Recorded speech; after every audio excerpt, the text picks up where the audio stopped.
Hello मित्रों, आप सभी का स्वागत है जीएस फोकस फैमिली परिवार में। मैं राहुल सिंह आज जो है आपका पार्ट 5 लेकर आ चुका हूं। इंडियन पॉलिटी यानी राज्य व्यवस्था से लेकर जो पार्ट 4 हो चुके हैं उन्हें ज़रूर देख लीजिएगा। जो हमारे एग्जाम्स आने वाले हैं जिनमें इंडियन पॉलिटी राज्य व्यवस्था से लेकर बहुत ज़्यादा क्वेश्चंस का जो है रोल रहता है, बहुत ज़्यादा क्वेश्चंस आपके पूछे जाते हैं। वही क्वेश्चंस जो आपके आने की संभावना होती है एग्जाम्स में, वही क्वेश्चंस यहाँ पे कराए जा रहे हैं और उनका रिवीजन भी कराया जा रहा है। तो ज़्यादा से ज़्यादा अपने मित्र लोगों के साथ, अपने सगे संबंधियों के साथ जो है शेयर कर दीजिए ताकि वे भी हमसे जुड़ सकें, वो भी जो हैं आपके इस परिवार का हिस्सा बन सकें। तो ज़्यादा देर न करते हुए हम लोग जो हैं अपनी सीरीज को स्टार्ट ही करते हैं और क्वेश्चंस की ओर ही चलते हैं। जैसे फर्स्ट क्वेश्चन की ओर देखोगे आप, फर्स्ट क्वेश्चन क्या है, भारत के किस वायसराय ने अगस्त प्रस्ताव की घोषणा की? यानी जो अगस्त प्रस्ताव था इसकी जो घोषणा की थी वो किस वायसराय ने की थी? तो इससे पहले हम जो है थोड़ा यहाँ रिवीजन करते हैं। जैसे अगस्त प्रस्ताव के बारे में जानते हैं, अगस्त प्रस्ताव आपका क्या था। ठीक है, देखिए अगस्त प्रस्ताव जो है 8 अगस्त 1940 को जो है आया था ये अगस्त प्रस्ताव जो है। और अगस्त प्रस्ताव में जो है बातें हुई थी जैसे गवर्नर जनरल की कार्यकारिणी में अधिक भारतीयों को शामिल किया जाएगा। यानी ये बातें हुई थी जो गवर्नर जनरल की जो कार्यकारिणी होगी उसमें जो है अधिक से अधिक जो भारतीय होंगे उनको जो है शामिल किया जाएगा।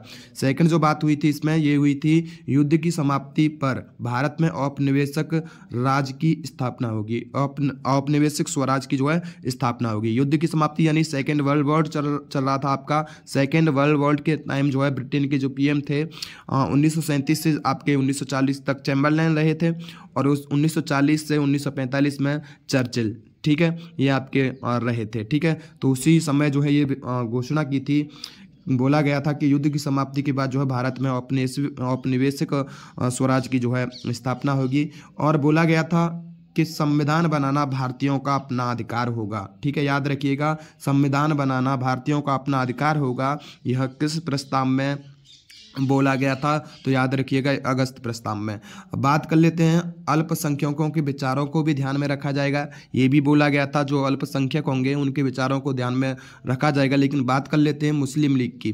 मुस्लिम लीग अलग अपना अन्य देश चाहती थी, अलग देश बनाना चाहती थी, इसलिए मुस्लिम लीग ने इसे रिजेक्ट कर दिया था। ठीक है, अच्छा फिफ्थ पॉइंट पर चलते हैं। फिफ्थ पॉइंट क्या बोला था कि युद्ध सलाहकार परिषद बनेगी, यानी एक युद्ध सलाहकार परिषद भी बनेगी।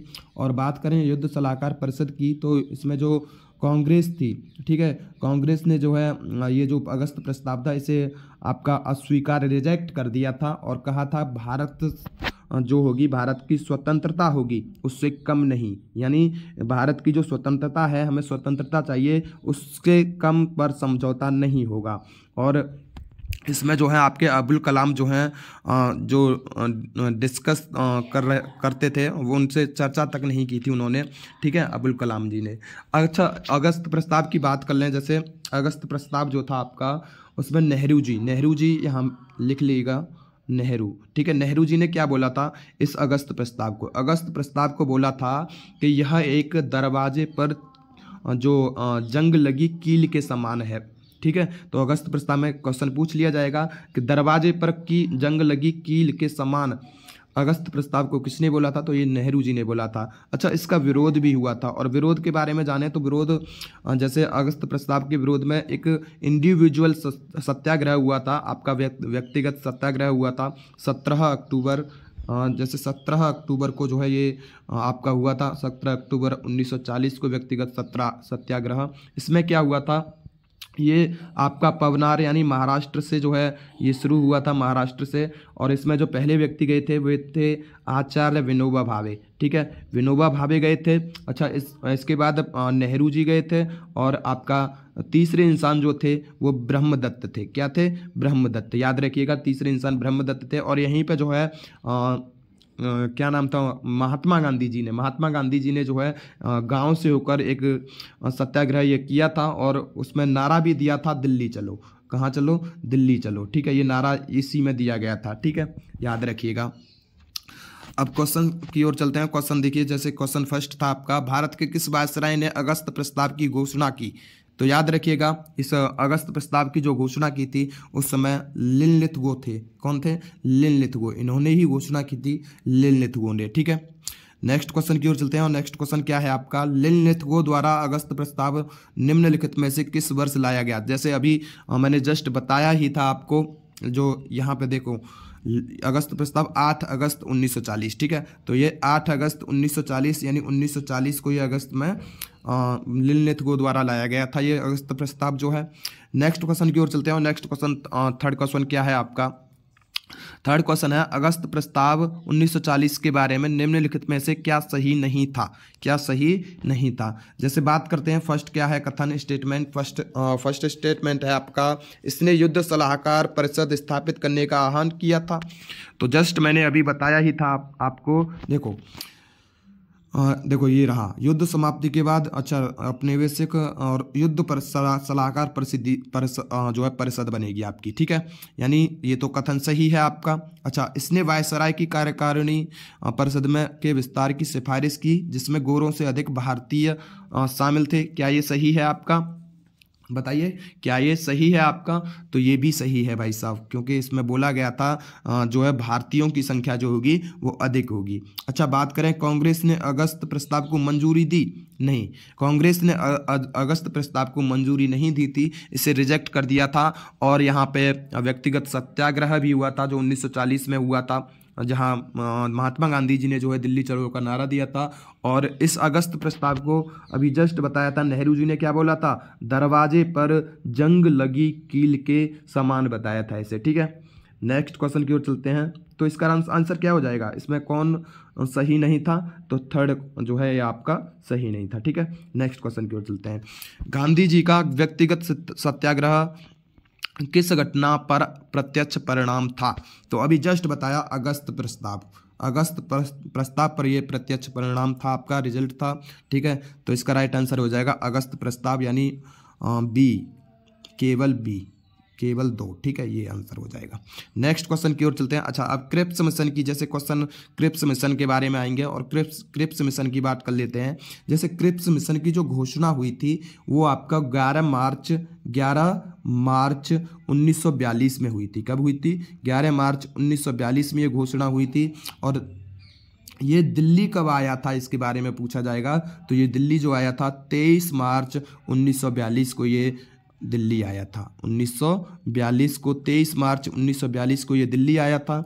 और इसके जो अध्यक्ष थे, अध्यक्ष के बारे में बात करें तो अध्यक्ष थे स्टैफोर्ड क्रिप्स इसके अध्यक्ष थे। अच्छा, ये वापस कब गया, ये जो वापस गया था जो आपका क्रिप्स मिशन है, ये वापस कब गया, ये आप कमेंट बॉक्स में ज़रूर बताइएगा। ये आया कब था, ये दिल्ली में 23 मार्च 1942 को आया था। घोषणा इसकी 11 मार्च 1942 को हुई थी। अच्छा, इसकी बात करें, इसका उद्देश्य क्या था, इसका उद्देश्य जो था वो उद्देश्य क्या था, उस उद्देश्य था कि सेकेंड वर्ल्ड वॉर में भारतीयों का सहयोग प्राप्त करना। जो सेकेंड वर्ल्ड वॉर हो रहा था 1939 से 1945 तक ये सेकेंड वर्ल्ड वॉर हुआ था, जिसमें इसका जो क्रिप्स मिशन का जो सहयोग मतलब उद्देश्य था वो था इसमें भारतीयों का सहयोग प्राप्त करना, ठीक है। अब बात कर लें 24 मार्च को जो है गांधी जी से मुलाकात हुई थी, ठीक है। गांधी जी से मुलाकात हुई तो इसने जो गांधी जी थे इन्होंने कहा था प्रथम जहाज से निकलो, यानी प्रथम जहाज से निकलो, इसे भी रिजेक्ट कर दिया था। इसके बाद 30 मार्च को कांग्रेस के सामने ये प्रस्ताव रखा गया। कब रखा गया, 30 मार्च को। अच्छा, ये गांधी जी से हुई थी। कांग्रेस के साथ जब प्रस्ताव रखा गया तो इसे मतलब आधिकारिक वार्ताकार जो थे इसके, जैसे अबुल कलाम आज़ाद थे और नेहरू जी, ठीक है, नेहरू जी और अबुल कलाम आज़ाद। और मुस्लिम लीग से जो थे वो आपके मोहम्मद अली जिन्ना थे। और हिंदू महासभा से जो थे वीडी सावरकर और जयकर साहब थे, ठीक है। और शेड्यूल कास्ट की बात कर लें, शेड्यूल ट्राइब की जो अनुसूचित जनजातियाँ थीं, अनुसूचित जनजाति से डॉक्टर BR अम्बेडकर थे, ठीक है। अच्छा, क्रिप्स मिशन की बात करें, क्रिप्स मिशन में बताया क्या गया था, यानी फर्स्ट कंडीशन इसमें बताया गया था भारत संघ बनेगा, यानी इंडिया जो है एक यूनियन यानी एक संघ बनेगा, भारत जो है संघ बनेगा, संघ के बारे में बात की गई थी। अच्छा, संघ बनेगा तो कैसे, जैसे ब्रिटिश प्रांत हुआ करते थे आपके, एक देशी रियासतें हुआ करती थी, इन्हें जो है अपनी मर्जी से शामिल होने के लिए बोला गया था। ये मर्जी से शामिल हो भी सकती हैं और नहीं, ठीक है। अच्छा, सेकंड क्या बोला गया था, सेकंड बोला गया था भारत को राष्ट्रमंडल और अन्य संगठनों में शामिल होने की स्वतंत्रता होगी। यानी जो भारत, हमारा जो इंडिया है, भारत को जो राष्ट्रमंडल हुआ करते थे, राष्ट्रमंडल और जो अन्य संगठन जो हुआ करते थे उनमें शामिल होने की स्वतंत्रता प्राप्त होगी। ठीक है। थर्ड क्या बोला गया था? थर्ड बोला गया था संविधान सभा, यानी संविधान सभा जो है उसके बारे में बोला गया था संविधान बनाएगी, यानी संविधान सभा जो है वो आपकी संविधान बनाएगी। और कैसे संविधान सभा? ब्रिटिश क्षेत्र से चुनाव द्वारा। कैसे होगी? ब्रिटिश क्षेत्र से तो चुनाव द्वारा होगी, और जो देसी रियासतें थीं ये नोमिनेटेड होंगी, यानी मनोनीत होंगी, ये राजा के द्वारा होंगी। ठीक है। अच्छा, बात कर लें चौथी कंडीशन, इसमें बताया गया था, चौथी कंडीशन में डोमिनियन स्टेटस के बारे में बताया गया था। और बताया गया था फिफ्थ कंडीशन क्या बताई गई थी? वायसराय की परिषद में अब सभी भारतीय होंगे। जो वायसराय की जो परिषद हुआ करती थी उसमें क्या? ऑल इंडियंस यानी सभी भारतीय होंगे। ठीक है, इसके बारे में बताया गया था। और बात करें पट्टाभी सीतारामैया की, तो अगस्त प्रस्ताव को परिवर्तित संस्करण मात्र के बराबर बोला था पट्टाभी सीतारामैया ने।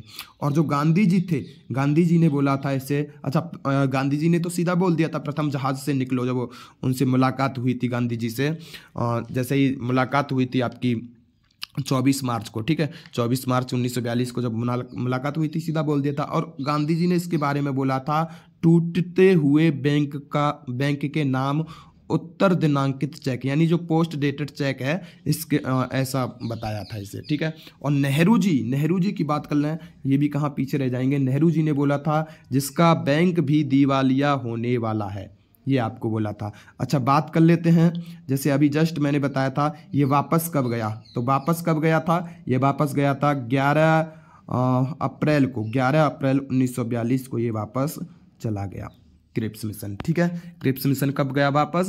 11 अप्रैल 1942 को ये वापस चला गया था। अच्छा, यहीं जो है एक भारत छोड़ो आंदोलन हुआ था। गांधी जी ने क्या बोला था? गांधी जी ने बोला था जो लोग वहाँ जैसे ब्रिटिश कंपनियों और उनमें जो है काम कर रहे थे उनसे बोला था अधिकारी जो है अपनी जॉब ना छोड़ें, और जो सिपाही हुआ करते सोल्जर वो जॉब पर बने रहें लेकिन ऑर्डर नहीं माने। ठीक है, अंग्रेजों का ऑर्डर नहीं माने, और जो हमारे कृषक हैं फार्मर वो टैक्स का लगान ना दें। ठीक है। और जो भारत छोड़ो आंदोलन की बात कर लें तो इसके विरुद्ध जो थे आपके, इसके विरुद्ध थे जैसे एक सीपीआई, यानी सीपीआई एक पार्टी हुआ करती थी, सीपीआई यानी आपकी कम्युनिस्ट पार्टी ऑफ इंडिया, और एक मुस्लिम लीग हुआ करती थी, मुस्लिम लीग। ठीक है। और एक हिंदू महासभा, ये इसके विरुद्ध थे। ठीक है, याद रखिएगा। चलो क्वेश्चन की ओर चलते हैं। अब क्वेश्चन क्या था आपका? क्वेश्चन था, देखिए ये फिफ्थ क्वेश्चन, क्रिप्स मिशन के प्रस्तावों के संदर्भ में निम्नलिखित कथनों पर विचार कीजिए। यानी फर्स्ट कथन क्या है? संविधान सभा में प्रांतीय विधानसभाओं को और साथ ही भारतीय रियासतों द्वारा नामित सदस्य होंगे। तो नहीं भाई साहब, ये प्रांतीय विधानसभाओं की बात कर लें तो इसमें चुनावों की बात की गई थी। ठीक है, ये गलत है। ये जो है तो सही कथन पर विचार करना है ना हमें, तो यानी क्वेश्चन है कि कथनों पर विचार कीजिए कौन सा कथन सही है। ठीक है। नेक्स्ट की बात करें, नया संविधान स्वीकार करने के लिए जो भी प्रांत तैयार नहीं होगा उसे यह अधिकार होगा कि वह अपनी भावी स्थिति के बारे में ब्रिटेन के साथ अलग संधि कर हस्ताक्षर कर ले। ठीक है, तो ये सही है, तो केवल बी ऑप्शन इसका राइट आंसर हो जाएगा। नेक्स्ट क्वेश्चन की ओर चलते हैं।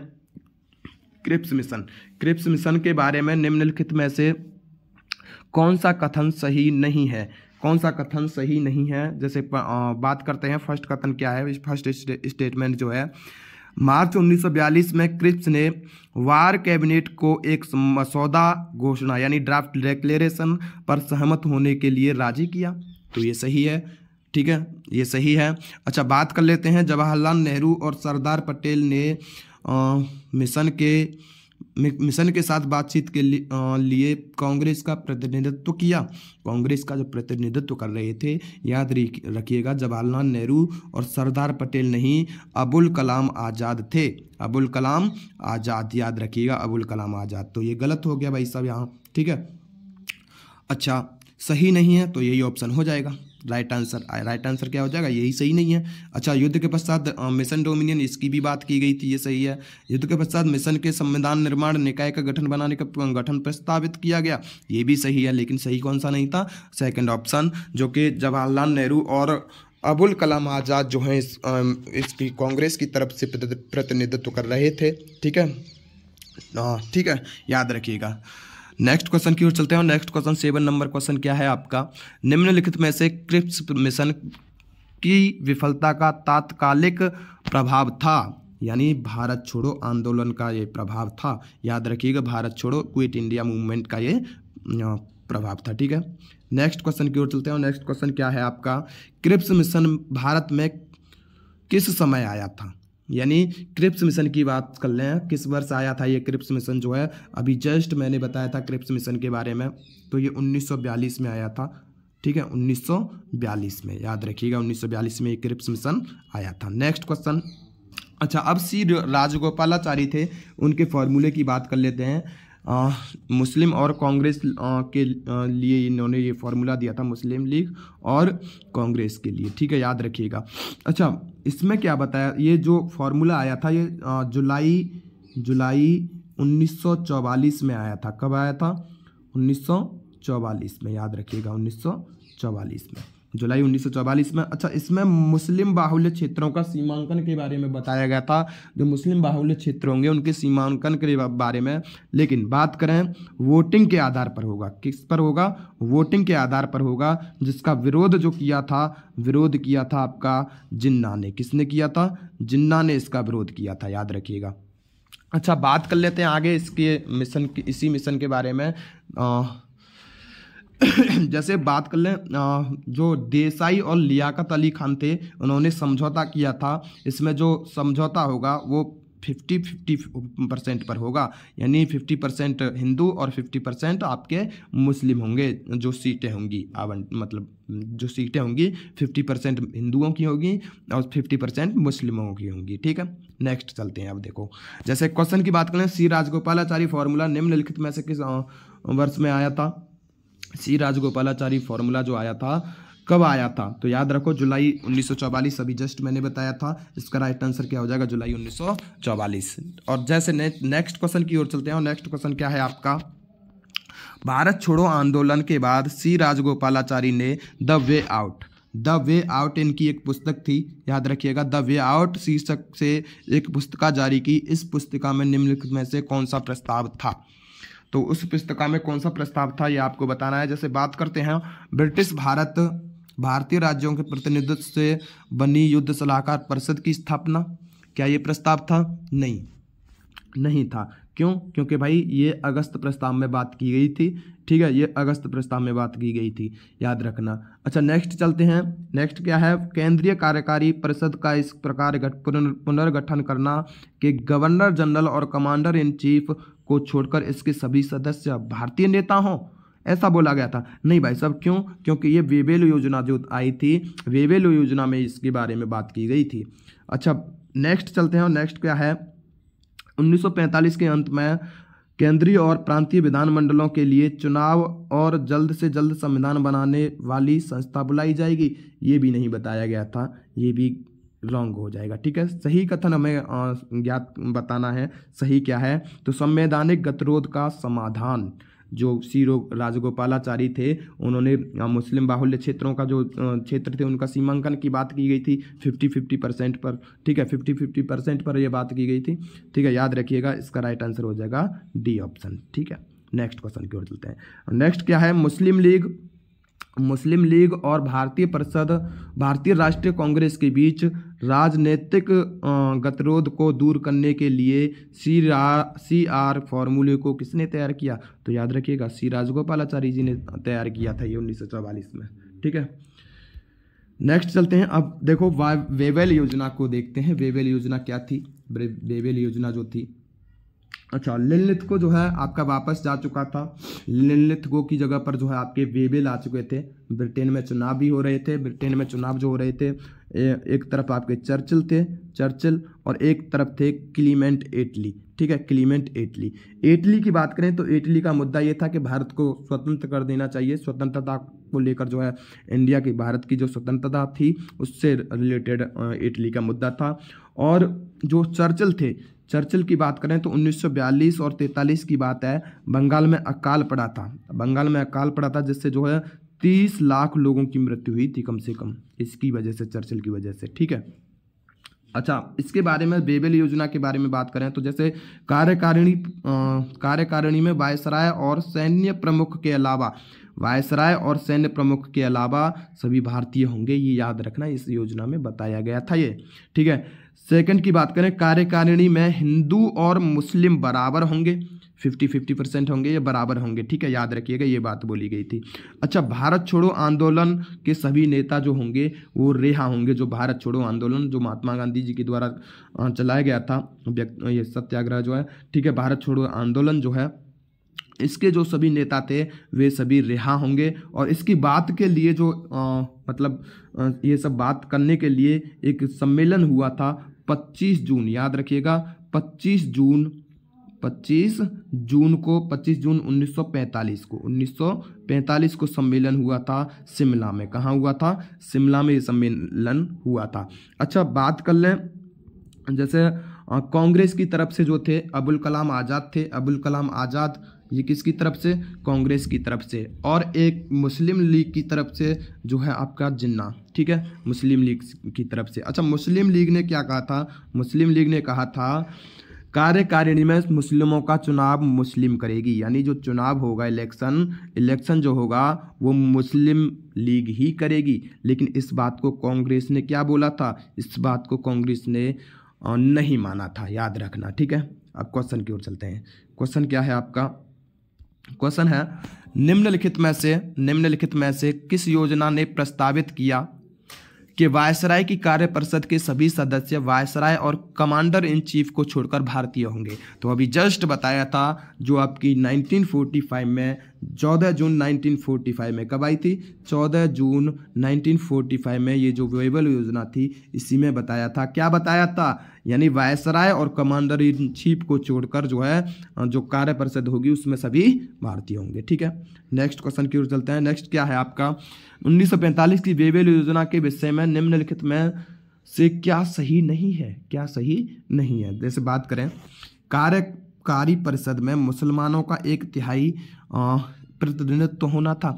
तो देखो, अभी जस्ट मैंने बताया था, मुस्लिम लोग जो थे उनका जो प्रतिनिधित्व होना था वो 50-50% यानी बराबर होना था, 1/2 होना था, 1/3 नहीं। ठीक है, तो यही कथन गलत हो गया और गलत कथन के बारे में ही हमें जानना था, तो यही आंसर आपका राइट हो जाएगा। ठीक है, बात करें अंत में इसे मुस्लिम लीग और कांग्रेस दोनों ने अस्वीकार कर दिया था, ये भी कथन सही है। एक प्रस्ताव युद्ध के बाद भारत को डोमिनियन का दर्जा, ये भी कथन सही है। वायसराय और कमांडर इन चीफ को छोड़कर सभी भारतीय होंगे, ये भी कथन सही है। लेकिन जो कथन गलत था वो क्या था? आपका कार्यकारी परिषद में मुसलमानों का 1/3 प्रतिनिधित्व नहीं, 1/2 प्रतिनिधित्व होना था। ठीक है, नेक्स्ट क्वेश्चन की ओर चलते हैं। नेक्स्ट क्वेश्चन क्या है? वेबेल ने किसी समझौते पर, जो वेबेल थे उन्होंने किसी समझौते पर जो है, वेबेल ने किसी समझौते पर पहुंचने के लिए कांग्रेस और मुस्लिम लीग के नेताओं के बीच एक सम्मेलन बुलाया था। और वो सम्मेलन कहाँ बुलाया था? तो देखो, मैंने अभी जस्ट पहले ही बताया था, 25 जून को और 1945 को ये सम्मेलन बुलाया था। और ये कहाँ बुलाया था? शिमला सम्मेलन आज जो आयोजित हुआ था। ठीक है, शिमला सम्मेलन, याद रखना। तो ये लास्ट क्वेश्चन था, और ज़्यादा से ज़्यादा इसे जो है शेयर कर दीजिए ताकि जो है लोग और भी जुड़ सकें। और आगे जो है आपके क्वेश्चंस की जो है लेंथ बढ़ाई जाएगी, क्वेश्चंस और भी ज़्यादा होंगे और आगे ऐसे ही क्वेश्चंस कराए जाएंगे जो आपके एग्जाम्स में आने वाले हैं और जो आपके लिए एग्जाम्स में बहुत ज़्यादा आपके मार्क्स जो हैं गेन कर पाओगे जिनकी वजह से। ठीक है, तो थैंक यू सो मच। जय हिंद, जय भारत, राम राम जी सबने।